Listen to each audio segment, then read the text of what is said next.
লভং পলবং সুকল্প শ্রীগুরু কর্ণধারণং ময়া অনুকূলেন নবস্য তৈরিতাং পুমাং ভবদ্দিং ন তরেৎস আত্মাহ।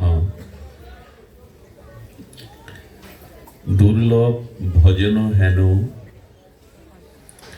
নাহি ভজ হরি কেন, কি লাগি মরহ ভববন্ধে। ছাড়ো অন্য ক্রিয়াকর্ম, নাহি দেখো বেদ ধর্ম। ভক্তি করো কৃষ্ণ পাদ পদ্ম। প্রেম ভক্তির মহারাজ নিত্যানন্দ আবেশ প্রেমমূরতি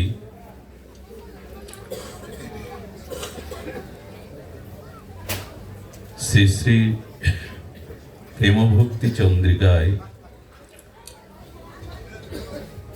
ছিল নরোত্তম ঠাকুর দাস মহাশয়। তিনি বলছেন তার এই মর্মস্পর্শী মনুষ্য জীবনের দুর্লভতর জীবনের সফলতার কথা এবং বিফলতার কথা। পাঠের প্রারম্ভে অস্মাদীয় গুরুপাদ পদ্মে পরার্ধকোটি দণ্ডবত প্রণতি। সমাগত গৌড়ীয় আচার্য কুলতিলক, ভক্তজন, সাধুজন, মহন্তজন, শ্রদ্ধাশীলা ধর্মশীলা দেবীমূর্তি মাতৃগণ, সকল ভক্ত চরণে সশ্রদ্ধ দণ্ডবত প্রণতি।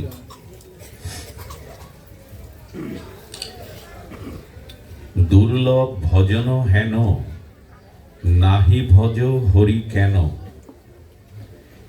কি লাগি মরহ ভব বন্ধে। এই ত্রিপদীর ছন্দে ঠাকুরমশাই আমাদের ভজন বিমুখতার যে কর্তব্য সেটি এখানে উল্লেখ করছেন, যে হরি ভজন ব্যতীত, ভগবত ভজন ব্যতীত এই ভববন্ধ অর্থাৎ এই জন্ম মৃত্যু চক্রের যে আবদ্ধতা, এই যে জন্ম মৃত্যু চক্রের যে পুনঃ পুনঃ আবর্তন, এই বন্ধন দশা ঘুচবে না যতদিন ভজন না হবে। এবং উনি প্রমাণস্বরূপ বলছেন ছাড়ো অন্য ক্রিয়াকর্ম। কোন ক্রিয়াকর্ম ছাড়তে বলছেন? নাহি দেখো বেদ ধর্ম। বেদ ভগবান কি বলেছেন? শ্রুতি স্মৃতি ভক্তি শাস্ত্র পঞ্চরাত্র কি বলেছেন? ভক্তি করো কৃষ্ণ পাদ পদ্ম। শ্রী ভগবানের পাদ পদ্ম ভজন করো, আশ্রয় করো, শরণ গ্রহণ করো। না হলে মায়ার যে বন্ধন, জন্ম মৃত্যুর অভিশাপ যে বন্ধন, এটা ঘুচবে না। দেখুন, কর্ম আমরা করছি, কিন্তু এই কর্ম তিন প্রকারের। কর্ম গহনা গতি। এই যে কর্মতত্ত্ব না জানতে পারলে, কর্মের গভীরতা যদি না জানতে পারি, তো আমাদের জীবনে আত্মকল্যাণ সম্ভব নয়। কর্ম কাকে বলে? কর্ম কয় প্রকার? কোন কর্মে বা বন্ধন হয়, কোন কর্মে বা মুক্তি হয়, এটি বেদ ধর্ম আমাদের জানিয়েছেন। খুব ধ্যান দিয়ে শুনুন। কর্ম তিন প্রকার। একটি হলো কর্ম, দ্বিতীয় হলো অকর্ম, আর তৃতীয় হলো বিকর্ম। এই কর্ম, বিকর্ম এবং অকর্ম এর রহস্যভেদ সকলের পক্ষে সম্ভব নয়। আর এই তত্ত্ব না জানলে কর্ম বন্ধন হতে অনাদিকালের আমাদের মুক্তি নাই। কর্ম কাকে বলে? আমরা জানলাম কর্ম তিন প্রকার। কর্ম কাকে বলে? ইন্দ্রিয় দিয়ে যে কোনো ক্রিয়াকে কর্ম বলে। ক্রিয়াই কর্ম। তবে বেদ ভগবান বলেছেন, শ্রুতি স্মৃতি শাস্ত্র বলেছেন, আমাদের যে বর্ণ আছে, এই যে চাতুর বর্ণ আছে, ব্রাহ্মণ, ক্ষত্রিয়, বৈশ্য, শূদ্র, এই বর্ণ কিন্তু শুধু আমাদের বর্ণে নাই, সারা পৃথিবীতে এই চার শ্রেণী আছে। বুদ্ধিজীবী শ্রেণী, দেশ রক্ষা করার সেনা যারা প্রশাসনে আছেন, সেনা, আর ব্যবসায়ী মহল তো আছে, আর এই তিন জাতির সেবা করারও যারা শ্রমজীবী তারা আছে। অর্থাৎ ব্রাহ্মণ, ক্ষত্রিয়, বৈশ্য, শূদ্র, এই চারটি শ্রেণী সারা পৃথিবীতে প্রত্যেকটি সমাজে আছে। যারা রাজনীতি করেন, যারা বুদ্ধিজীবী শ্রেণী, এরা ব্রাহ্মণ। যারা দেশ রক্ষা করেন, সেনা নায়ক বা সেনা, তারা ক্ষত্রিয়। যারা ব্যবসা বাণিজ্য করেন তারা বৈশ্য, এবং যারা কৃষিকাজাদি করেন বা শ্রমিক আদি যারা আছে, এই যে চারটি শ্রেণী কিন্তু সবখানে আছে। এর একটা নাম দেওয়া হয়েছে ব্রাহ্মণ, ক্ষত্রিয়, বৈশ্য, শূদ্র। কিন্তু কেউ যেন না ভাবে যে কেউ উঁচু এবং কেউ নিচ, কারণ ব্রাহ্মণ যদি মাথা হয় আর শূদ্র যদি চরণ হয়, তো চরণ বাদে মাথা কি কাজে লাগবে? অত সকলে সকলের পরিপূরক। মাথা আছে, দুটো পা নাই, চরণ নাই, তো থেকে লাভ কি? এই জন্য এটি পরিপূরক। আর সমাজে এই চার শ্রেণী থাকবে, এ নিয়ে বিভাজনের কোনো বিষয় নেই। কর্ম কাকে বলে? কর্ম হলো এই চাতুর্বর্ণের মধ্যে যার যে বর্ণোচিত স্বভাবোচিত কর্ম, তাকে বলে কর্ম। দান, ধ্যান, যজন, যাজন, দান, পরিগ্রহ, এগুলি ব্রাহ্মণের কর্ম। দেশ রক্ষা, এগুলি ক্ষত্রিয়ের কর্ম। ব্যবসা বাণিজ্যাদি দেখা, এগুলো বৈশ্য কর্ম। অন্য তিন জাতির সেবাদি, শ্রম, এগুলো এইভাবে বিভাজন হয়েছে। তো যার যে কর্ম, সেই কর্ম শাস্ত্র অনুযায়ী, এই যে আপনার বর্ণোচিত ধর্ম বা বর্ণাচিত কর্ম পালন করাই হলো কর্ম। কর্ম আবার তিন চার প্রকার। একটা হলো নিত্যকর্ম। আপনার প্রতিদিন নিত্যকর্ম বলে কিছু আছে, যেমন দীক্ষা নিলে তাকে আহ্নিকটা করতে হবে। ব্রাহ্মণ হলে তাকে সন্ধ্যা গায়ত্রী বা গায়ত্রী মন্ত্র 3 বেলা উচ্চারণ করতে হবে। ওং ভূর্ভুবস্ব তৎসবিত বরেণ্যং ভার্গো দেবস্য ধীমহি ধিয়ো ইয়ো ন প্রচোদয়াৎ। এই যে গায়ত্রী মন্ত্র, ব্রাহ্মণদের, উপবিদধারী ব্রাহ্মণদের, এটি নিত্য, একে বলে নিত্যকর্ম। যারা দীক্ষা নিয়েছেন তারা গুরুমন্ত্র, আহ্নিকাদি, এটি তার নিত্যকর্ম। আর নৈমিত্তিক কর্ম কি? বছরে কিছু কিছু তিথি আসে, সেই তিথি অনুযায়ী আমাদের নৈমিত্তিক কর্ম আদি করতে হয়। তো এই যে নিত্যকর্ম, নৈমিত্তিক কর্ম, চতুর্বর্ণের মধ্যে স্বভাব অনুযায়ী যে কর্ম, এই কর্মকে বলে কর্ম। আমি বিস্তারিত ব্যাখ্যায় না গিয়ে একটু সাংকেতিক সূত্র আকারে বলে যায়। নিত্য নৈমিত্তিক বর্ণ অনুসারে যে শাস্ত্র বিধিযুক্ত ক্রিয়া, তাকে বলে কর্ম। এই কর্মের ফল কি? বলে এই কর্মের ফলে ভক্তি হবে না। এই কর্মের ফলে আপনার কি হবে? ভৌতিক উন্নতি হবে। এই কর্ম করলে ভৌতিক উন্নতি, গাড়ি বাড়ি, অর্থবিত্ত, সমাজে পদ প্রতিষ্ঠা, এই বৈদিক বর্ণশ্রম অনুযায়ী যে কর্ম, তার দ্বারা ভৌতিক উন্নতি আর মৃত্যুর পরে স্বর্গ প্রাপ্তি, সুখ প্রাপ্তি। এর বাইরে আপনি এই কর্মের দ্বারা ভক্তি পাবেন না। এই জন্ম মৃত্যু বন্ধনতে মুক্ত হতে পারবেন না। খুব ধ্যান দিয়ে শুনুন। এরপরে হচ্ছে, তোমার ওটা বন্ধ করো ভাই। এরপরে হচ্ছে বিকর্ম। আমরা কর্ম জানলাম, আর কর্মের ফল কি জানলাম না? কর্মের দ্বারা এই জড়জাগতিক ভৌতিক উন্নতি হতে পারে, আপনার অর্থান্নতি হতে পারে, সম্পদ বৃদ্ধি হতে পারে, ভৌতিক সুখ হতে পারে, মান সম্মান, পদমর্যাদার, মৃত্যুর পরে স্বর্গ সুখ। কিন্তু এর দ্বারা আপনি ভক্তি পাবেন না, কর্ম বন্ধন হতে মুক্তও হতে পারবেন না।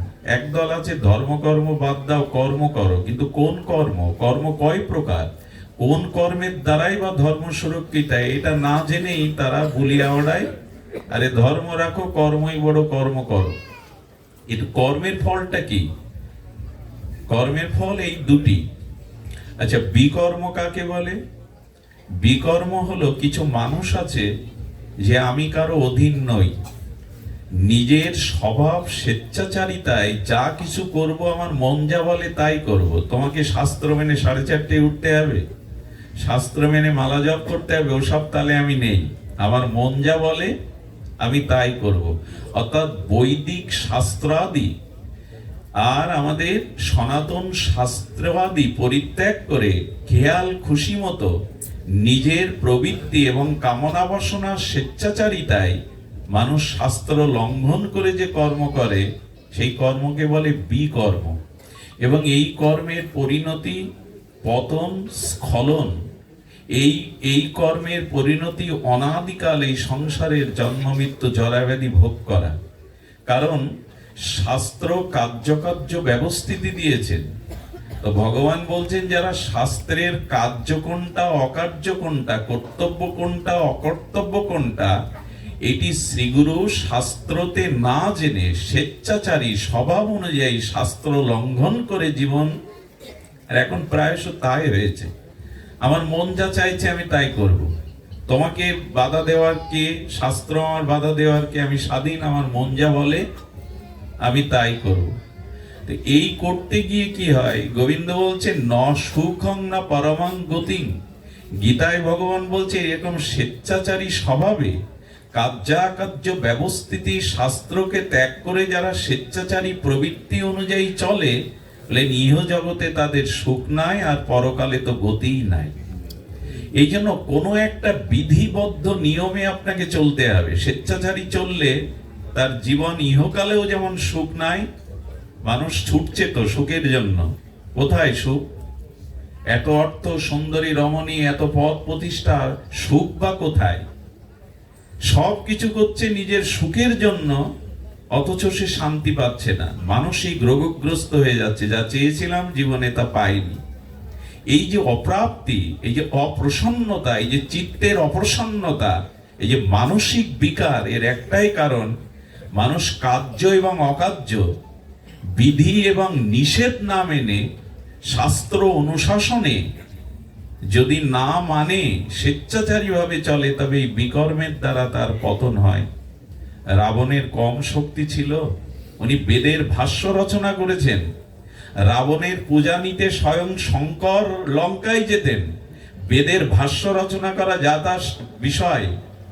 এবং রাবণের মতো তপস্যাকে করেছেন পুলস্ত্য ঋষির বংশধর বিশ্বশ্রবা মুনি, দেবতাদেরও ত্রাস, বিশ্বশ্রবা মুনির পুত্র এবং পুলস্ত্য ঋষির বংশধর। এত বেদ ও জ্ঞান, এত কঠোর তপসাধনা, তবু পতন হলো কেন? না জগৎজননী সীতাকে ভোগের দৃষ্টিতে দেখলো, রঘুপতি রামচন্দ্রকে মানুষ ছাড়া ভগবান বলে মানলই না।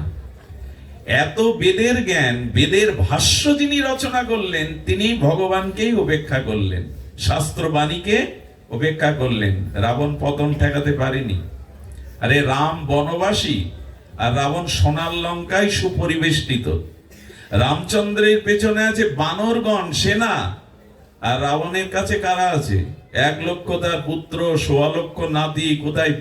তার মধ্যে আছে কুম্ভকর্ণ, মেঘনাদ, এরা এক একজন বলিয়ান। কিন্তু পতন হয়ে গেল, কারণ রাবণের সাথে শাস্ত্র ছিল না, ধর্ম ছিল না, কর্তব্য কর্ম ছিল না। রাবণ অকর্তব্যেই চলে গেল। দুর্যোধনের পতনও তাই। শ্রীকৃষ্ণ তাকে বললেন, পঞ্চ পাণ্ডবরা তোমার কি হয়? বলে আমার ভাই। তো ভাইদেরকে 5টা গ্রাম দাও, মাথা গুজাবার ঠাই দাও।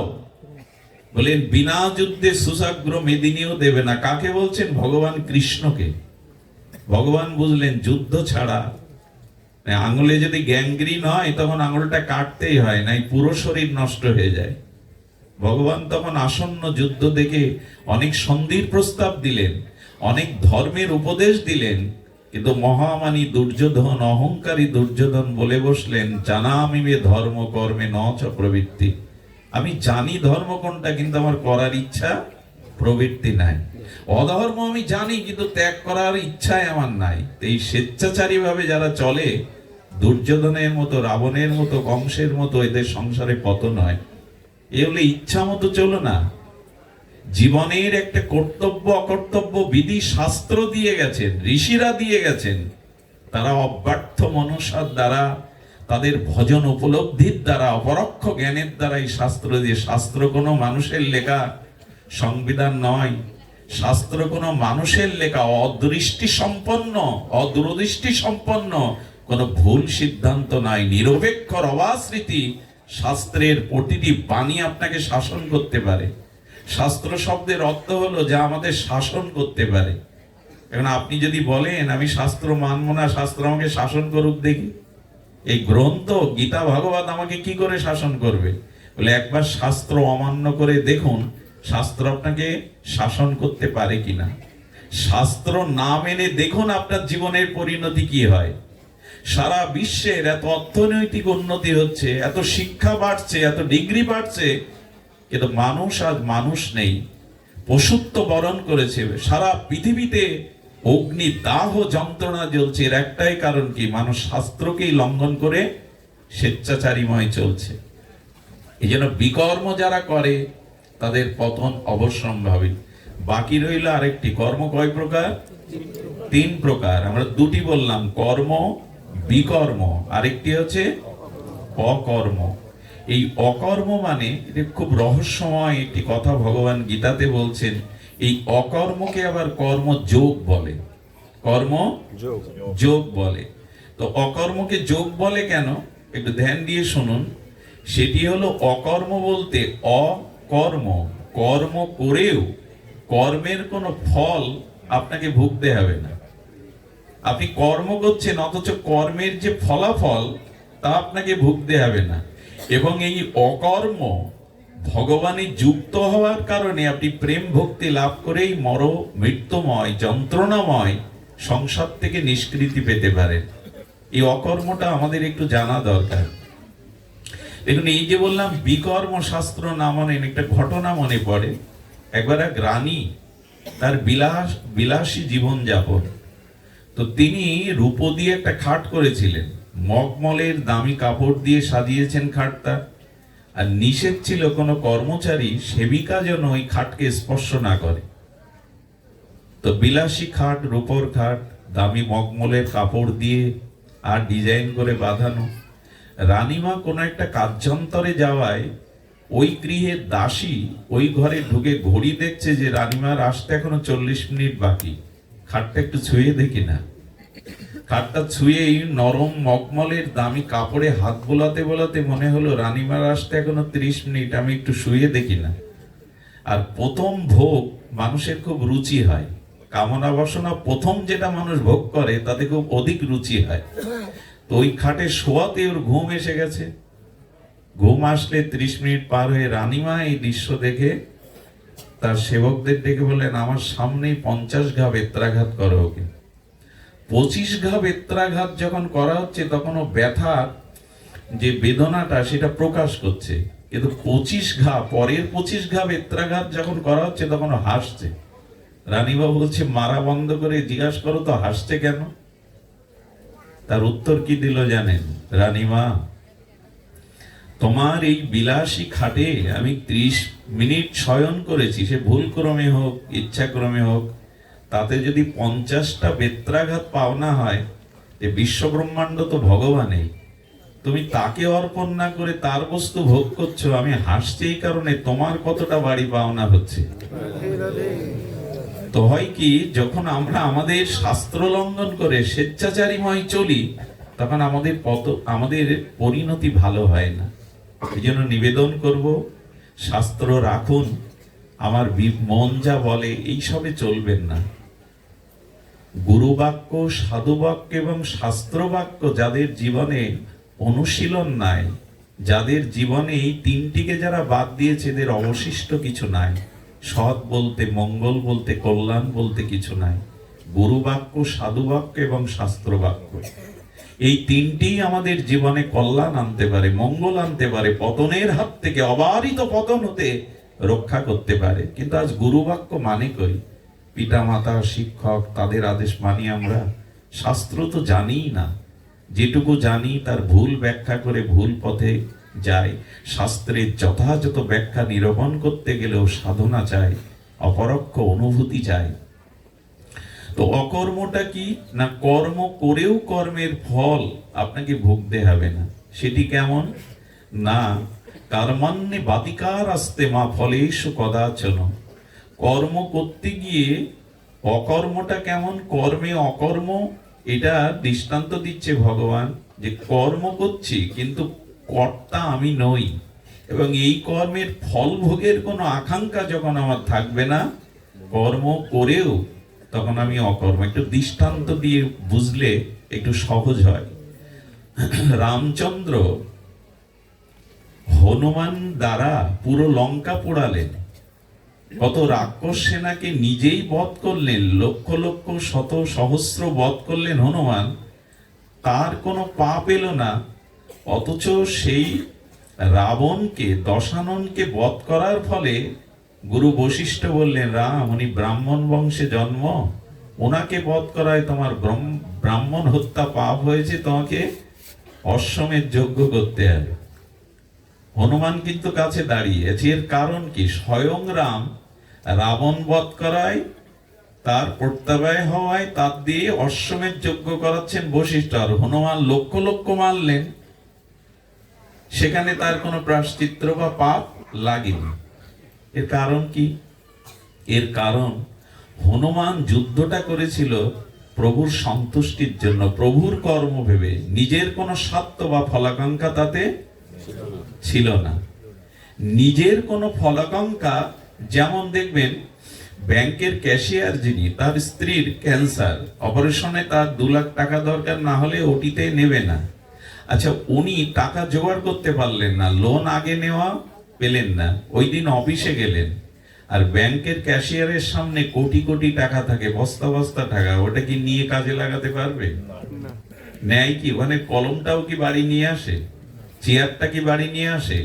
জানে এটা কর্তৃপক্ষের, এটা নিয়ে গেলেই আমার চাকরি থাকবে না।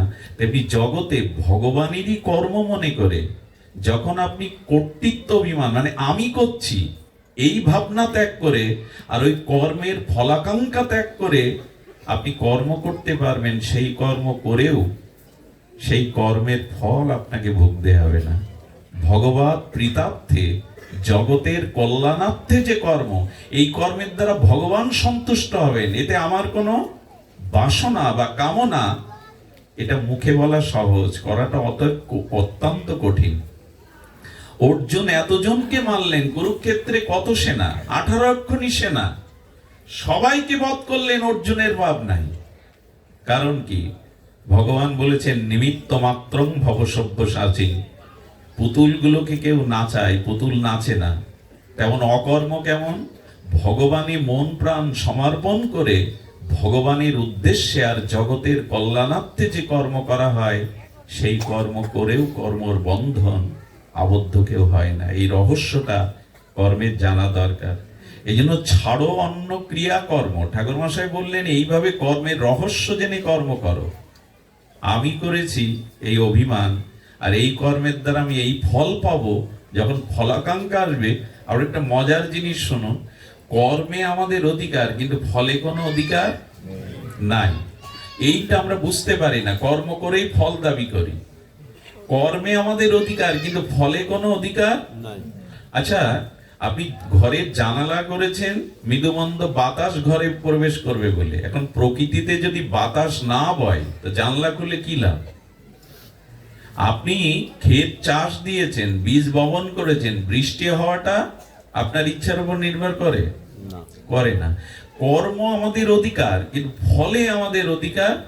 আমি ইচ্ছা করে বিদ্যুতে হাত দিতে পারি, আগুনে হাত দিতে পারি, আমি স্বতন্ত্র, আগুনে আমি হাত দিতে পারি, কিন্তু জ্বালা বা যন্ত্রণাটা আমি স্বতন্ত্র নয়, ওটা পরতন্ত্র। জ্বালা আমার ইচ্ছা অনুযায়ী করবে না, ওর মতোই করবে ও। এই জন্য কর্মে আমাদের অধিকার, ফলে আমাদের, কিন্তু আজকে সমস্যাটা কি, কর্ম করেই আমরা, কর্ম করার আগেই ফলের হিসাব করে নিই।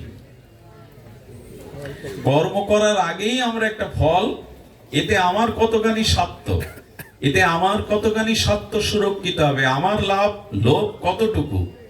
এই জন্য ভগবান বললেন কর্মান্নে বাদিকার আসতে মা ফলেষু কদাচন। তবে জেনে রাখো, তুমি যেমন কর্ম করবে ফলটা তদনুযায়ী না চাইলেও তুমি পাবে।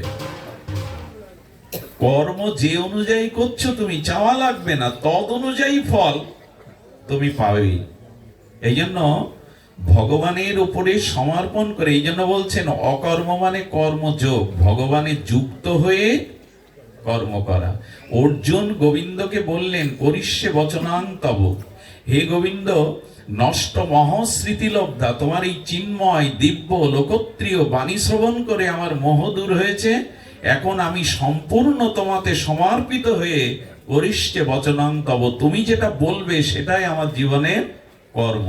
এই কথা বলাতে কি হলো, অর্জুন একদিন বলছে প্রভু সামনে ভীষ্ম, সামনে পিতামহ ভীষ্ম, গুরু দ্রোণ, যদি একটা বাণ আমার বুকে এসে বিঁধে যায়।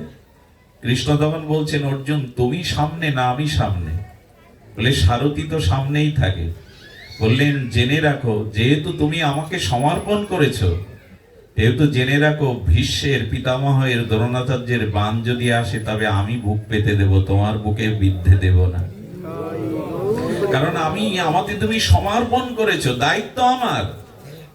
অর্জুন তখন বলে বসছে আবেগে, যদি কখনো একটা তীর এসে বুকে বিঁধে যায় কেশব।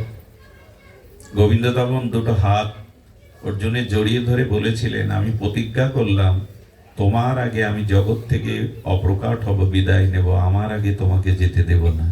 এ কথা কৃষ্ণ রেখেছিলেন।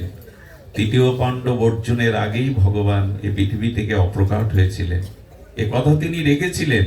এই জন্য তার উপরে সমর্পণ করে ফলের আকাঙ্ক্ষা না করে যদি আপনি কর্ম করতে পারেন লোকের মঙ্গল এই হেতু নিয়ে, কর্ম আপনাকে বাঁধবে না।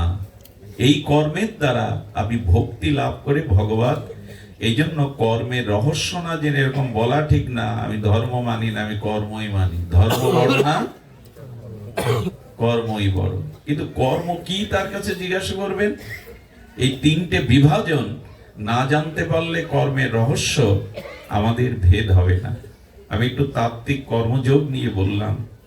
আমাদের প্রতিটা কর্ম যেন গোবিন্দ বলে দিয়েছেন, ভগবান বলে দিয়েছেন যৎ করোষি যদন্নাসি যজ্জুহৌষি দদাসি যৎ যৎ তপস্যৌষি কন্তেয় তৎকুরুষ মদার প্রণাম। তুমি যা কিছু আহার করো, যজ্ঞ করো, তপস্যা করো, যে কোনো কর্ম করো আমাতে অর্পণ করে করো। যদি আমাতে অর্পণ করে কর্ম করতে পারো সেই কর্ম তোমার বন্ধনের কারণ হবে না, মুক্তির কারণ হবে।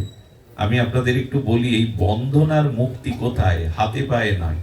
এই যে জীবের বারবার বন্ধন দশা আর মুক্তি দশা, এটা নির্ভর করে কিসের উপরে? খুব লক্ষ্য করে শুনুন, চোখ কান নাক মুখ হাত পা দেহ নয়। আসলে আমাদের বন্ধন এবং মুক্তির একমাত্র কারণ আমাদের মন। বেদ ভগবান বলেছেন যে বন্ধ মুক্তৈব, একমাত্র কারণ হলো মন। এই একটু ধ্যান দিয়ে আপনাদের শুনতে হবে। শীতের রাত, অনেক রাত ও গভীর হচ্ছে। খুব সংক্ষিপ্ত রূপে যদি সারাৎসার আমরা বলি তবে এইটুকু বলবো, মনই বন্ধন এবং মুক্তির কারণ, অন্য কিছু না। এই চোখ কান নাক মুখ যা দেখছেন এগুলো দোষী না, দোষী হলো মন। আমি বহুবার চর্চিত এই প্রসঙ্গটি আমি আগেও বলেছি, আপনার দেহ এখানে থাকলে আপনি এখানে নেই যদি মন এখানে না থাকে। অর্থাৎ আপনার মন যেখানে আপনি সেখানে, আপনার দেহ যেখানে আপনি সেখানে নাই। এখন পরম পুরুষ রামকৃষ্ণ ঠাকুরের কাছে এক বিধবা মা গিয়ে বললেন, বাবা আমি ব্রজে গিয়ে বৃন্দাবনে গিয়ে ভজন করতে চাই। ঠাকুর তার দূরদৃষ্টি দিয়ে বুঝলেন আর বললেন তোর সংসারে কে আছে রে মা? বলে একমাত্র ছেলে। তখন বললে এক কাজ কর মা, বৃন্দাবনে গেলে তোর ভজন হবে না, কারণ ব্রজে গেলে তোর এই ছেলের কথাই সবসময় স্মরণ হবে। কারণ ব্রজে বসে যদি সন্তানের কথাই ভাবতে থাকিস তোর ব্রজবাস না হয়ে সংসার বাস হবে। এক কাজ কর, বাড়ি ফিরে যা, বাড়ি বসে বসে বৃন্দাবনের চিন্তা কর, লীলা চিন্তা কর, তাহলে বাড়ির মধ্যেই তুই বৃন্দাবন বাড়ি বসেই পাবি। এ কথার অর্থ হলো আপনার মন যেখানে আপনি সেখানে, দেহ যেখানে সেখানে আপনি নাই। এখানে আপনার দেহ এসছে মানে আপনি আসেননি, যদি আপনার মন এখানে সন্নিবিষ্ট না হয়। এই জন্য মনেই বন্ধন এবং মনেই মুক্তি। আর ভগবানের রহস্য কি জানেন? ভগবান আপনার বাইরের ক্রিয়া দেখে না, ভগবানের লক্ষ্য হলো আপনার মনের দিকে, যে আপনার মন কি চাইছে, আপনার উদ্দেশ্যটা কি। ভগবান কিন্তু আপনার এই যে আমি ব্যাসপীঠে বসেছি এটা ভগবান দেখবেন না, অর্থাৎ ভগবান ক্রিয়া দেখেন না, ভগবান ভাব দেখেন। কি করেন ভগবান? ভাব দেখে। আপনি কি ক্রিয়া করছেন এই ক্রিয়াটা ভগবান দেখে না, দেখে কোন ভাবের দ্বারা আপনি এই ক্রিয়া করছেন, কোন ভাবের দ্বারা ক্রিয়া করছেন। আচ্ছা, এখানে একটা হরি মন্দির বানাবেন, তো যারা মজুরি খাটা জন এসে 8টা থেকে 2টো বা 4টে পর্যন্ত কাজ করছে, মজুরি খাচ্ছে, তারা কাজ করছে, আর আপনাদের মতো দুজন সহৃদয় সাধু এসে বলল যে যেহেতু ভগবানের মন্দির আমরা একটু এখানে বিনা পারিশ্রমিকে একটু শ্রম দেব। আচ্ছা, কাজ তো একই, মাটি তোলা, ইট তোলা। তো যারা দিন মজুর খাটার জন্য, অর্থের জন্য করছে, আর যে সহৃদয় ব্যক্তি এসে ভগবানের মন্দিরের কারণে শ্রম দিচ্ছে নিঃশুল্ক, মানে কোনো অর্থ নেবে না, দুজনের কাজ এক হলে উদ্দেশ্য একই, একই উদ্দেশ্য। কেন? কাজ তো একই, সেই ঝুড়ি, সেই ইট, সেই বালি বওয়া। বলি এখানে ভগবান ভাব দেখছে যে একজন অর্থের বিনিময়ে কাজটা করছে, আর একজন ভগবানের মন্দির তৈরি হবে সেবা ভাব নিয়ে কাজটি করছে। তো মনের এই যে ভাব বা উদ্দেশ্য অনুযায়ী আপনার মুক্তি বা বন্ধন হবে। এইগুলি সূক্ষ্মভাবে শাস্ত্রে বলেছেন। দেখুন, আমি বারবার বলেছি এ কথা, উদ্দেশ্যই হলো মূল। উদ্দেশ্য মূল মানে ডাক্তারের হাতের ছুরি আর সন্ত্রাসীর হাতের ছুরি দুটোই ধারালো ছুরি, কিন্তু ক্রিয়া দুই রকম। ডাক্তার ওই ছুরি বুকে বসিয়ে দেয়, হার্ট অপারেশনে তো বুক চিরতে হয়, তো ডাক্তার ওই ছুরি দিয়ে বুক চিরে একজনকে সুস্থ করে, আর সন্ত্রাসী কি করে? ওই ছুরি বুকে বসিয়ে তার ধন সম্পদ কেড়ে নিয়ে তাকে হত্যা করে। বস্তু একই, উদ্দেশ্য অনুযায়ী দুটো ফল। আচ্ছা, সন্ত্রাসী ছুরি দিয়ে মারলো, তাকে ধরতে পারলে ফাঁসি বা জেল হবে। এখন ডাক্তার সর্বতশ্রু চালিয়ে চেষ্টা করলো, তার যতটুকু দায়িত্ব, নৈতিক ডাক্তারের দায়িত্ব, কিন্তু রুগী যদি মারা যায় এজন্য তাকে ফলভোগ করতে হয়, সাজা পেতে হয়। কারণ কি? দুইজনই তো মারা গেল। উদ্দেশ্য দুই রকম। ডাক্তার সর্বোত্তম চেষ্টা করেছিল, কিন্তু সে বাঁচেনি। এই জন্য ডাক্তারের জন্য এখানে কোনো সাজার ব্যবস্থা, আইনি ব্যবস্থা নাই। আমাদের এই ছোট ছোট করে যদি কথাগুলো বুঝি, আমাদের ভাবটা আসলে কি, এই ভাব যার যেমন প্রাপ্তিও তার তেমন। এই যে মনের ভাবটা শুদ্ধ না হওয়া পর্যন্ত আমাদের মুক্তি বা কল্যাণ। আজকে আমাদের মনের ভাবটাই অশুদ্ধ এসে গেছে। এখানে হচ্ছে ভাগবত পাঠ, বাইরে যখন ওই বাজারে, এখানে পাঁপড় ভাজা খাওয়ার জায়গা, এখন বাদাম ভাজা খাওয়ার জায়গা। যজ্ঞের পরের দিন সকালে গিয়ে দেখবেন সব বাদামের টুকরো, খাবারের কাগজ। খাবার তো সারাদিনই পাই আমরা বাড়িতে, তাই না? এখানে কি চুরি ফিতে কেনার জায়গা? নাম যজ্ঞের আসরে এসে নখ পালিশ কেনার জায়গা? চুরি ফিতে কেনার জায়গা? কিন্তু ওই দোকানেই তো ভিড় থাকে বেশি, মনোহারি দোকানে। এখানে আসছি, হরি কথা হচ্ছে, সাধুগণ এসছে, কত জন্মের কত অপরাধ পাপে এই জন্ম মৃত্যু চক্রে ভাসছি, অথচ এখানে এসেও সেই বাদাম, সেই পাপড়, সেই রাজনৈতিক গল্প, সেই পরস্ত্রীর দিকে কুদৃষ্টি। তো আমাদের গতিটা কি, মনের ভাবটা কি আমাদের? আজকাল পূজা পার্বণ, যাগ যজ্ঞের অনুষ্ঠানের বাতাবরণ গুলো কেমন রাজসিক হয়ে গেছে, তামসিক হয়ে গেছে। এখানে আসতে হয় কি জন্য? এনজয় করার জন্য, চোখের লালসা মিটানোর জন্য, কিছুটা খাওয়া দাওয়া হই হুল্লোড় করার জন্য। সুধীজন, এই জন্যই তো ভাগবতে আসতে হবে, যে তোমার ভাব অনুযায়ী তোমার প্রাপ্তি। তুমি ভাগবতে আসনি, এখানে এসে মন যদি তোমার অন্যদিকে যায়, তুমি ভাগবতে আসনি, বরঞ্চ এই স্থানকে অপবিত্র করতে এসছে। ফল একদিন তোমাকে নিতেই হবে। এই জন্য মানুষের ভাব বা মনের গতি প্রকৃতিকে নির্ণয় করা উচিত। কিন্তু এগুলো তো সাধু কৃপায় জানতে হবে, শাস্ত্র মহিমায় জানতে হবে। উদ্দেশ্যই হলো আমাদের সকল কিছু। দেখবেন ভাব এবং উদ্দেশ্য কত বলবান। খুব মূল্যবান একটা কথা বলছি। দেখুন, স্ত্রীর শরীরে যা যা উপাদান আছে, আমার গর্ভধারিণী মার শরীরে তো তাই আছে, আছে না? একই তো উপাদান দিয়ে গড়া। কিন্তু মাকে স্পর্শ করা আর স্ত্রীকে স্পর্শ করা অনুভূতিকে একরকম হয়? কখনো হয় না। এর কারণ কি? ভাব, মনের গতি প্রকৃতি। হ্যাঁ, প্রিয়াকে চুম্বন করা, নিজের কন্যাকে চুম্বন করা, চুম্বন সামনে তো একই, চুম্বন তো একই, দুটোর ক্রিয়া কি এক, দুটোর ভাব কি এক? পান সামনে দুটোই সমান, মদ্যপান আর দুগ্ধপান। একটা বড় থালায় 2 গ্লাসে দুটোই তরল পানযোগ্য, একটা মদ একটা দুধ, দুটোর ক্রিয়া কি সমান? এখন আপনি কোন ভাব নিয়ে, কোন মন নিয়ে, কোন উদ্দেশ্য নিয়ে কর্ম করছেন, এর উপরে নির্ভর করবে আপনার কল্যাণ আর অকল্যাণ। পান সামনে তো দুটোই সমান, দুগ্ধপান আর মদ্যপান, দুজনই পান করছে, কিন্তু দুগ্ধপানের ক্রিয়া আর মদ্যপানের ক্রিয়া এক হয়?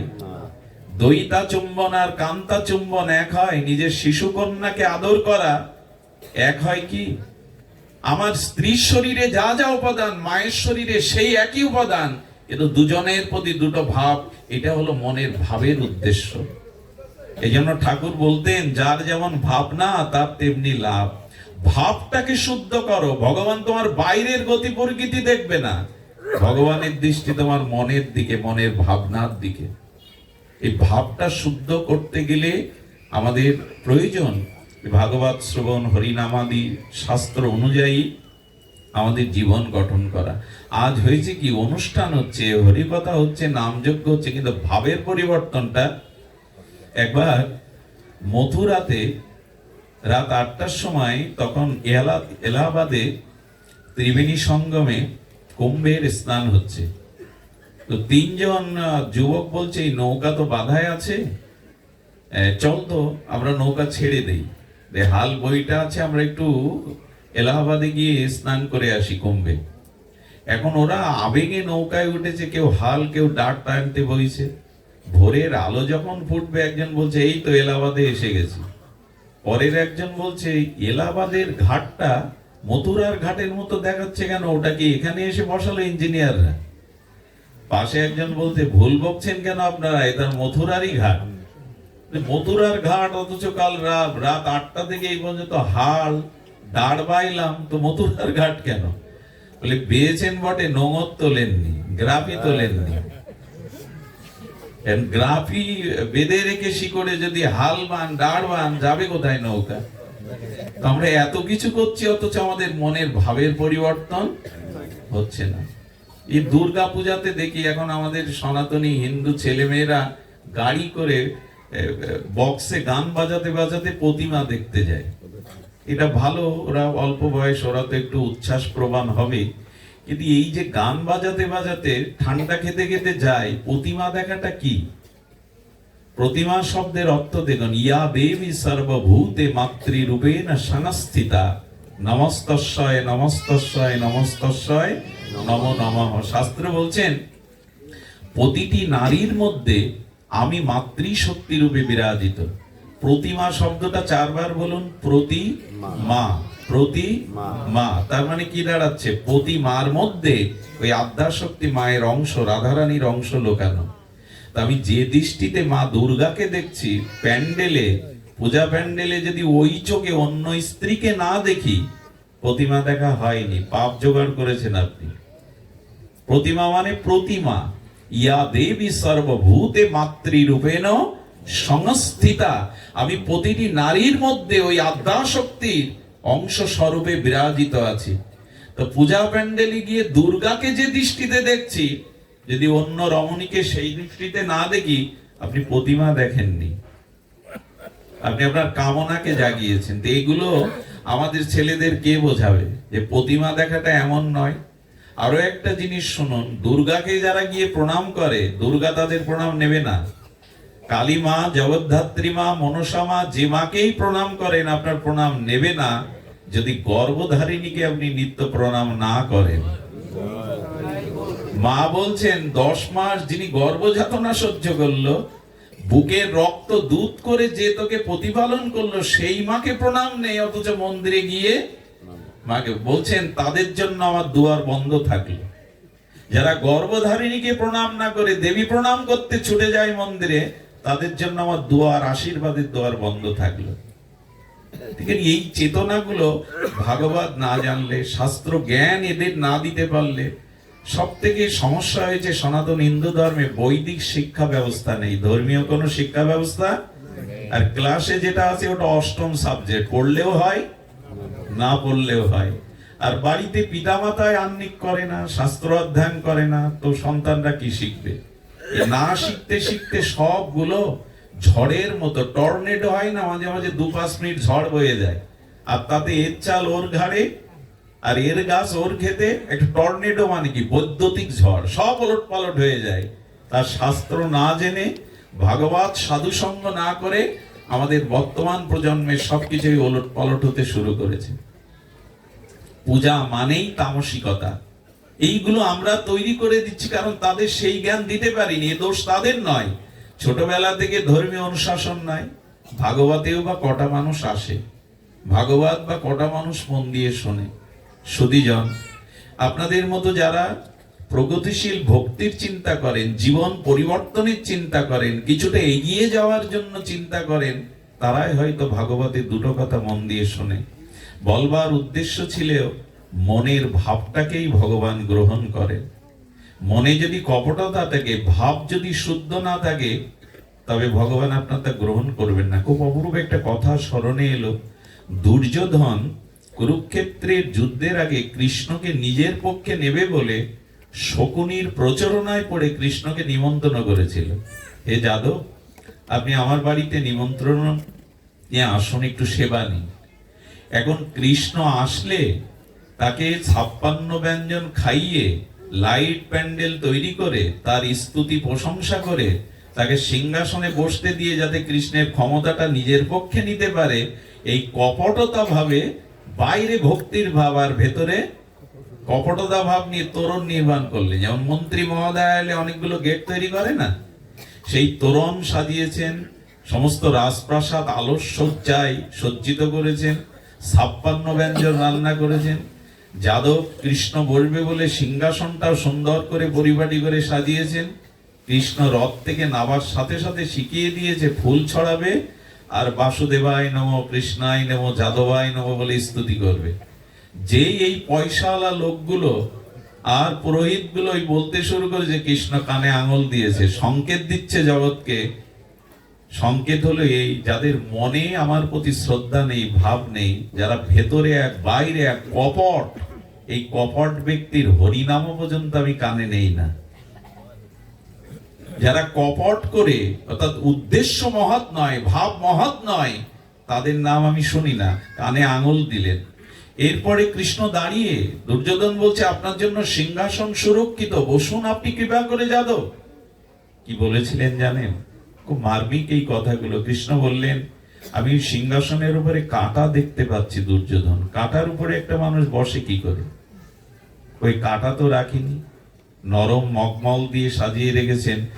অর্থাৎ বলতে চাইলেন, যার হৃদয়ে অহংকার আছে, তার বস্তুর মধ্যেও অহংকারের কাঁটা মিশানো আছে, ওখানে বসা যায় না।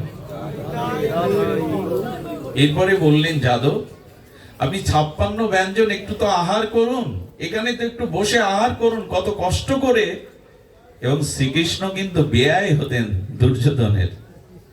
ওনার মেয়ের সাথে শাম্বের বিয়ে হয়, কৃষ্ণের সন্তান শাম্বের সাথে লক্ষণার বিয়ে হয়। একদিক দিয়ে উনি আত্মীয়, কিন্তু ভগবানের চরিত্র দেখুন। কারণ ভগবান তো আপনার বাইরে দেখবে না, সিংহাসনও দেখবে না, 56 ব্যঞ্জনও দেখবে না, আর আপনার আলোকসজ্জা রাজপ্রাসাদও দেখবে না, দেখবে আপনার মন, আপনার ভাব। দুর্যোধন যখন বলছেন দুটো আহার করুন, তখন হেসে কৃষ্ণ বলছেন, যে দেখো, আহার করতে গিয়ে দুটো সত্য লাগে। এক হলো যিনি আহার করবেন তার উদরে ক্ষুধা লাগে, আর যিনি সেবাটা দিচ্ছেন তার সেবার ভাব লাগে। এই দুটোই এখানে অভাব। তোমারও যেমন ভেতরে ভাব নেই, কপটতা আছে, আর আমারও উদরে ক্ষুধা নেই। সেই ভগবান পাশে কুড়ে ঘরে বিদুরের বাড়ি গিয়ে 20 বার বলেছে, বিদুরানী খুব ক্ষুধা পেয়েছে, কিছু খেতে দাও না। 20 বার। বিদুরানী একটা কলার কাঁদি থেকে এক ছড়া কলা পাকা কেটে এনে ভাবাবে কৃষ্ণ আমার বাড়িতে, আরে ভগবান আমার বাড়িতে, এই ভেবে সে কলা ফেলে দিয়ে খোসাই খাওয়ালেন, তাই খাচ্ছেন তিনি। বিদুরের বাড়িতেই রাত কাটালেন ভগবান। কি উদ্দেশ্য? বিদুরের চিত্তে ভাব ছিল, দুর্যোধনের চিত্তে দুর্ভাব ছিল। এখন আপনারাই বিচার করে নিন, ভগবান কার বাড়ি যাবে, কার বস্তু পাবে, কার জায়গায় থাকবে? যার কপটতা নেই, যার মনের ভাব বিশুদ্ধ। এখন বাইরে কর্ম থেকে আমরা বিচার করতে পারি, আমরা ভুলতে পারি, কিন্তু ভগবান আপনার বাইরের সাজগোজ ভাব এগুলি ভুলবেন না। ভগবান দেখবেন আপনার উদ্দেশ্য, আপনার মনের ভাব। এই জন্য যে কোনো কর্ম করুন কপটতা ত্যাগ করে করুন। একটা জিনিস জেনে রাখুন, কপট ব্যক্তির দ্বারা ভগবান কখনো প্রসন্ন হন না। ছাড়ো রে মন কপট চাতুরি বদনে বলো হরি হরি। আগে কপটতা ছাড়ো। কপট শব্দের অর্থ কি জানেন? আমাদের ঘরের দরজাকে ওকে বলে কপাট। এখন ভেতর থেকে আপনি খিল লাগিয়ে দিলে, তালা লাগিয়ে দিলে কপাট খোলা যাবে বাইরে দিয়ে? তো ভগবান বলছে যে কপট, অর্থাৎ ভেতরে আর বাইরে আর এক, তার ভেতরেও আমি ঢুকতে পারি না। সে তো আগেই খিল দিয়ে রেখেছে, তার ভেতরে আমি যাব কি করে? এই জন্য দয়া করে আমাদের উদ্দেশ্য বা মন যেন, আমরা যে কর্মই করি দুমালা লাভ জপ করুন, একবার ভগবানের নাম হাতে তালি করতাল বাজিয়ে করুন। কিন্তু কি বলবো, হরিদাস ঠাকুর বেনাপোল জঙ্গলের মধ্যে গুফার মধ্যে বসে হরিনাম করছেন। আমার কি মনে হয় জানেন? খুব মূল্যবান কথা। হরিদাস ঠাকুরের সামনে যদি এই মাইক নামর মাইক বস্তুটা দেয়া হতো, এই মাইক বস্তুটা, উনি মাইকে নাম করতেন না। হরিদাস ঠাকুর অন্তত মাইকে নাম করতেন না। অর্থাৎ উনি নাম করতে করতে, নাম প্রভুকে ভালোবাসতে বাসতে আগে নামের প্রতি প্রেম এনেছেন, নিজের ভাব শুদ্ধ করেছেন, তারপরে উনি নাম পরে প্রচার করেছেন। আগে তো নিজে অর্জন করতে হবে, না হলে অন্যকে কি দেব? বোঝা যায় কথা? আগে তো নিজে থাকতে হবে। জঙ্গলে বসে বসে, গুফায় বসে বসে ঠাকুর হরিদাস 3 লক্ষ নাম জপ করে করে আগে নামের দ্বারা তিনি সিদ্ধ হয়েছেন, আচার্য হয়েছেন, আচরণ করেছেন। তবেই না মহাপ্রভু বৃদ্ধ বয়সে তাকে আর নিত্যানন্দকে বললেন, শোনো শোনো নিত্যানন্দ, শোনো হরিদাস, সর্বত্র আমার আজ্ঞা করহে প্রকাশ, জীবের দ্বারে দ্বারে গিয়া করো এই ভিক্ষা, ভজ কৃষ্ণ কহ কৃষ্ণ করো কৃষ্ণ শিক্ষা। কেন প্রভু এই বৃদ্ধ হরিদাসকে পাঠাচ্ছ কেন তুমি নাম প্রচারে জীবের দ্বারে? বলে কেন পাঠাচ্ছি জানো? হরিদাস নাম করতে করতে এমন নাম সিদ্ধ, ভাব সিদ্ধ হয়েছেন যে বিষয়ী লোকের দুয়ারে, বিষয়ী জীবের দুয়ারে গিয়ে হরিদাস যদি দাঁড়ায়, তো হরিদাসের মুখ দেখলেই বদ্ধ জীবের মুখেও কৃষ্ণ নাম এসে যাবে, দেখলেই নাম এসে যাবে। যাহারে দেখিলে মুখে আইসে কৃষ্ণ নাম, সেই সে জানিও বৈষ্ণব প্রধান। মহাপ্রভু আর কাউকে পাননি। আমাদের দুর্দশা কি জানেন? এখানে যদি কাল নাম যজ্ঞ হয়, তো যে 70,000 টাকার দল, তাকে তোলা হয় 8টা 10টার আসরে। আর যারা এখন তো গ্রেড হয়েছে, এ গ্রেড, সি গ্রেড, তো সিগারেটের দলকে তোলা হবে রাত 2টোয়। তখন কমিটির লোক নাক ডাকিয়ে ঘুমাবে, আর আসরে কেউ নেই। তো তোমরাই করো। কত চালাকি আমাদের! নামকেও আমরা এ গ্রেড, বি গ্রেড করছি। আগুনকে ভাগ করতে পারবেন? এ গ্রেড, বি গ্রেডে ভাগ করতে পারবেন? একটা আগুন জ্বালান, এটা এ গ্রেড, বি গ্রেড করুন। নামকেও আমরা ভাগ করছি। বেশি দামের দল তুলতে হবে, যাতে কমিটি জানে যে আমরা খুব দামি দল এনেছি, আর ওদের আসরটা ভরা আসরে দিতে হবে। এই চালাকির দ্বারা ভগবানের কৃপা হয়। এই জন্য ভাব শুদ্ধ করুন। আসরে মাইক না হলে আমি গাইতে পারবো না, তার মানে নাম কাকে শোনাতে উঠছেন আপনি? নামীকে শোনানোর উদ্দেশ্যেই নাম করুন। যেখানে রাধা মাধব দাঁড়িয়ে নাম শুনছে, যাত্র গায়ন্তি তত্র তিষ্ঠামি নারদ, লোকের মনোরঞ্জনের জন্য হরিনাম হরিকথা না। এই আসরে ভালো করে বলতে পারলে আমার সুনাম হবে, আমার প্রতিষ্ঠা যশ ছড়িয়ে পড়বে, এই উদ্দেশ্য থাকলে তাকে আসরে উঠে নাম না করাই উচিত, এই আসনে না বসাই উচিত। লোকের মনোরঞ্জনের জন্য, যশ খ্যাতির জন্য ভগবানের নাম নয়, ভগবানকে প্রসন্ন করার জন্য নাম। যথা তরুমূল নিষেচন, বৃক্ষের গোড়াতে জল দিলে শাখা পোশাকায় দেওয়া লাগে না, আলাদা করে আর ফুল ফলে দেওয়া লাগে না। যথা তরুমূলং নিষেচনন, যদি তরুর মূলে জল দাও শাখা পোশাকা পাবে। যে কর্ম ভগবানের উদ্দেশ্য করা হয়, ভগবানের আনন্দ দানের জন্য করা হয়, তাতে জগৎ সন্তুষ্ট হয়ে যায়। দেখবেন ভাগবতে লেখা হয়, নামযজ্ঞের লিফলেটে লেখা হয়, বিশ্বের সকল সন্তানের সকল জীবের মঙ্গলার্থে এই হরিনাম যোগ লেখা হয় কিনা? যারা লিখেছে এটা জিজ্ঞেস করবেন তো, যে এইখানে নাম হচ্ছে আর জগৎ জীবের কল্যাণ হবে কি করে, সব জীবের কল্যাণ হবে কি করে? বলো, যজ্ঞ যদি যথাযথ রূপে হয়, শাস্ত্র ভাব প্রেমের সহিত হয়, হরিতে সমর্পণ করে হয়, তবে বৃক্ষের গোড়ায় জল দিলে যেমন সমস্ত শাখা পোশাখা পল্লবিত হয়, ফুল ফলে ভরে যায়, তেমনি এই যজ্ঞ যদি ভগবানের সমর্পণ হয়, সন্তুষ্টির উদ্দেশ্য হয়, তবে ভগবান সন্তুষ্ট হলে জগৎ সন্তুষ্ট হয়ে যাবে, জগৎ কৃপা পেয়ে যাবে। এই জন্য ভগবানের আনন্দ দেওয়ার জন্য যজ্ঞ। ভগবান আনন্দ পেলে তবে এই আনন্দটা আমাদের কাছে ফিরে আসবে, ওই আনন্দটা তখন কাজে লাগবে। ভগবান, আচ্ছা, বাড়ির কর্তা ব্যক্তি যেদিন ভালো মুডে থাকে, শান্তিতে থাকে, ভালো মনে থাকে, বাড়ির অন্য সদস্যদের মন ভালো থাকে কিনা?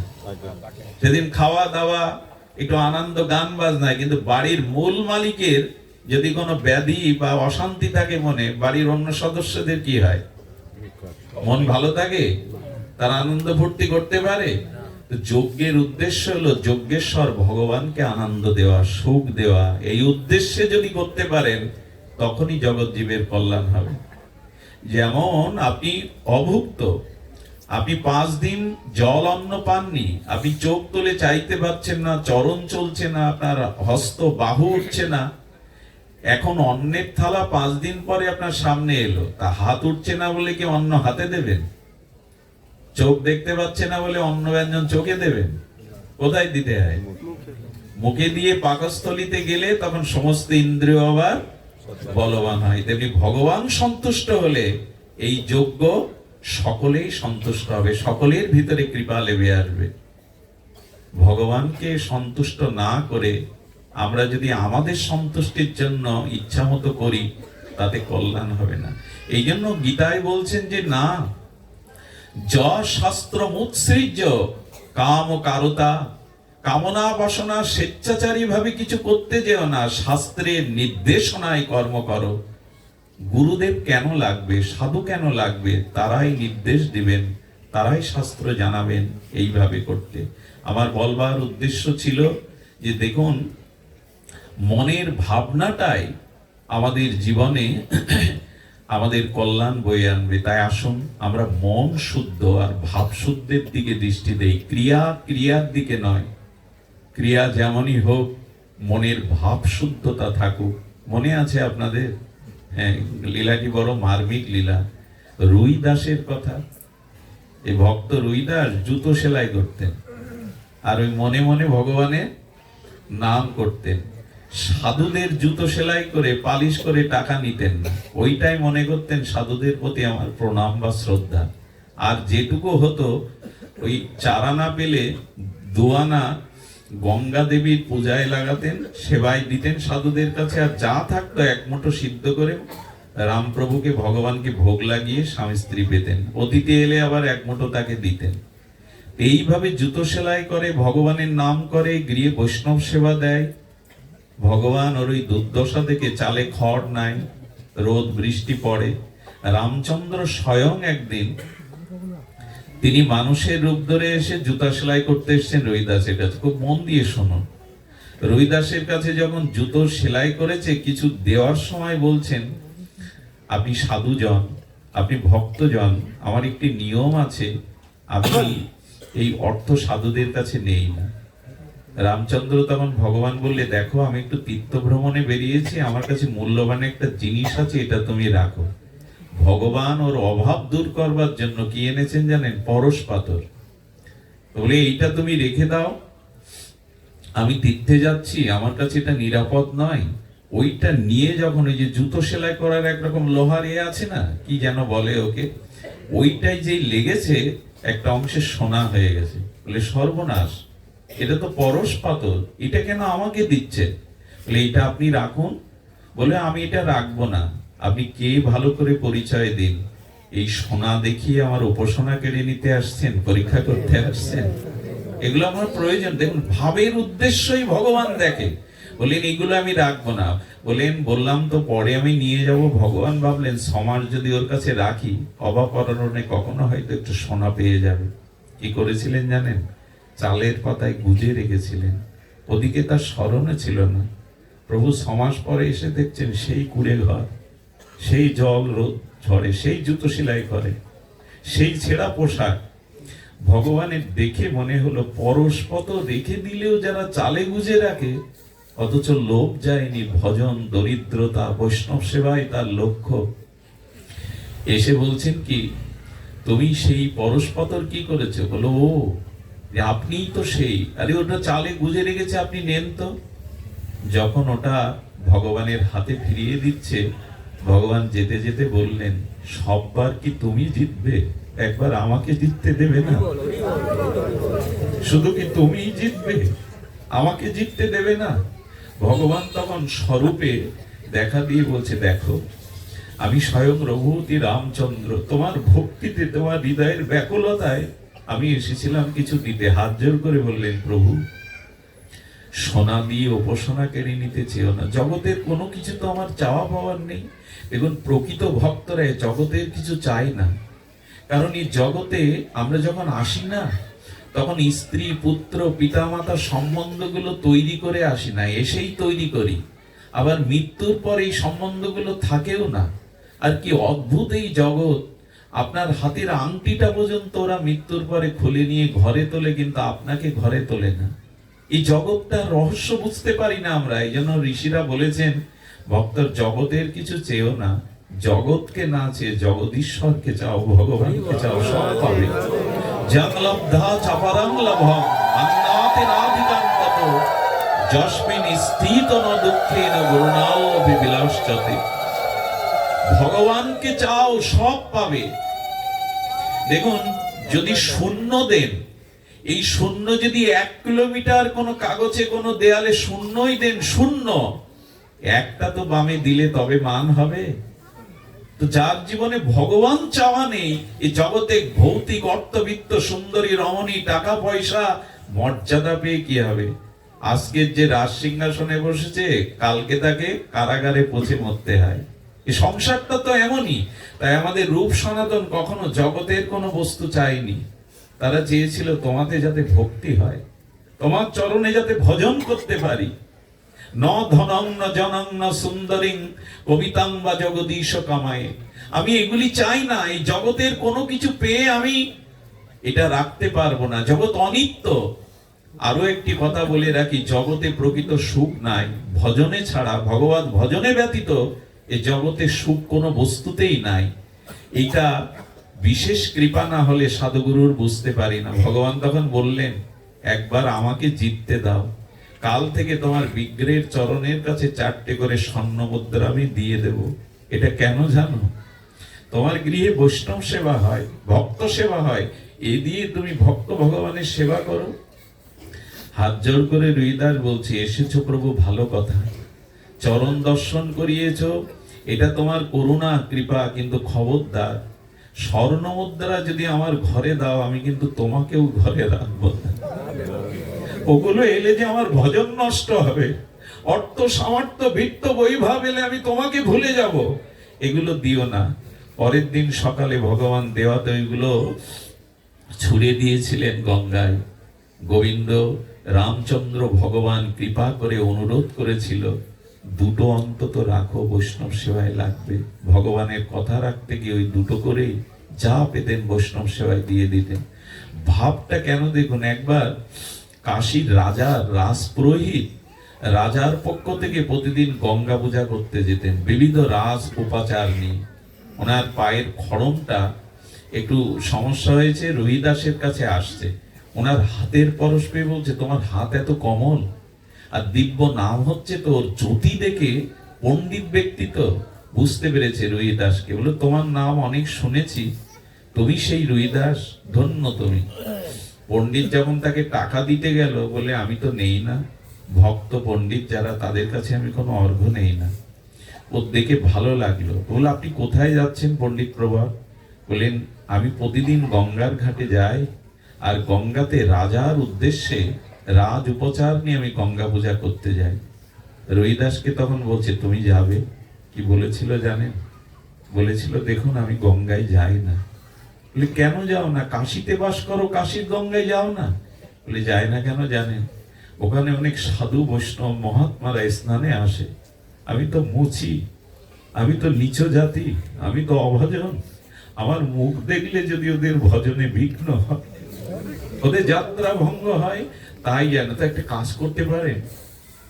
আমি একটা কলা রেখেছিলাম মা গঙ্গার জন্য। এই কলাটা আমার আমার পক্ষ হতে আপনি একটু মা গঙ্গাকে দিলেন। মনে মনে পণ্ডিত হাসছে, মা গঙ্গাকে কলা দিতে বলছে। আরে রাজা এত রাজ উপচার নিয়ে প্রতিদিন পূজা করে, কলা দিতে বলছে। কলার কথা তার মনেই নাই। রাজার উপচারে গঙ্গা আরাধনা পূজা করে বলছেন, ও সেই কলাটা তো দিয়েছিল গঙ্গাকে দেওয়ার জন্য, যেই কলাটা ছুঁড়ে মারতে গেছে অশ্রদ্ধায়। কি বলবো আপনাদের, এটা তো সত্যের ঘটনা না, ত্রেতা যুগেরও না, দাপরেরও না, এই তো কলিযুগেরই ঘটনা। সঙ্গে সঙ্গে মা দুর্গা, এই মা গঙ্গা তার ডান হাত বাড়িয়ে দিয়েছে, ফেলে দিও না পুরোহিত, আমার হাতে দাও। এই দেখুন, পুরোহিতের কোন বস্তু মা আজ পর্যন্ত নেয়নি, এ তো হৃদয়ে তো ভক্তি ও হৃদয়ে তো শ্রদ্ধা, মা হাত বাড়িয়ে দিয়েছে। পণ্ডিত বিস্ময় প্রকাশ করে বললেন, কে এই রুহিদাস? আরে যার কলা নিতে মা গঙ্গা হাত বাড়িয়ে দিয়েছেন। শরীরটা কেন দেখাননি জানেন? এই দেখার অধিকারী পণ্ডিত না, এই জন্য মা তার কোমল দিব্য হস্তটা বাড়িয়ে দিয়েছে। কলাটা নিয়ে বালাটা খুলে দিয়ে বলছেন, এটা আমার রুহিদাসকে দিও, বলো আমি পাঠিয়েছি তার কাছে। ভক্তি কি জিনিস দেখেন, করে জুতো সেলাই, অথচ তার কলাটা কদলিটা নেওয়ার জন্য মা গঙ্গা হাত বাড়িয়ে দিয়েছে। বালাটা মার হাতের বালা, গঙ্গার হাতের বালা সাধারণ হয়। পুরোহিতের লোভ এসে গেল, এটা নাই দিলাম, কি করে জানবে রুহিদাস? নিজের কাছে রেখে দিল। রুহিদাসকে কাছে যায়, তাকে প্রশংসা করে, কিন্তু এই ঘটনা সে চেপে গেছে। সুধীবৃন্দ, এক সময় ওর অভাব দেখা দেয়, পুরোহিতে অভাব দেখা দিলে ওই বালাটা সাকরার কাছে বেচতে গিয়ে সাকরা ওটা হাত দেওয়ার সাথে সাথে ওর ভিতরে একটা চিন্মা, এই বালা আপনি কোথায় পেলেন? জগতের কোন কারিগরের দ্বারা তৈরি করা এই বালাই। স্বর্গের সোনার আমাদের পৃথিবী সোনার মধ্যে পার্থক্য আছে। স্বর্গের সোনাতে খাদ নাই, তাকে হেম বলে, আর আমাদের এই জগতের সোনাকে সুবর্ণ বলে। এই এই আমাদের জগতের সোনাতে খাদ আছে, দেবদেবীরা যেটা ব্যবহার করে সেটা দিব্য স্বর্ণ, হেম বলে তাকে। এইটা দেখে বলছেন, আরে তুমি সেই যেখানে বলো এটা কিনবে? বলে হ্যাঁ। বলে আমার যা আছে তা কি এই পুঁজিতে কোলাবে? 5,000 টাকা তৎকালীন সময়, চিন্তা করতে পারেন, সব দিয়ে দিয়েছে, কিন্তু ওই বালা দরকার। ওই বালা নিয়ে 5,000 টাকা দিয়ে দিয়েছে। 5,000 টাকা দেওয়ার পরে ওই কাশীর নগর পিতা, যিনি আমরা যেটাকে মেয়র বলি, তার স্ত্রী বালা তৈরি করতে যখন ওখানে গেছে, তখন হচ্ছে টাকার চিন্তা করবে না, 10-20 লাখে ভালো বালা চাই। উনি বলেন এই তো সুযোগ। 5,000 টাকা দিয়ে কিনা উনি 20 দিতে চাইছেন, 20,000 বের করে দেওয়ার সাথে সাথে চমকে গেছে যে মায়ের গঙ্গার হাতের বালা সাধারণত হয় না।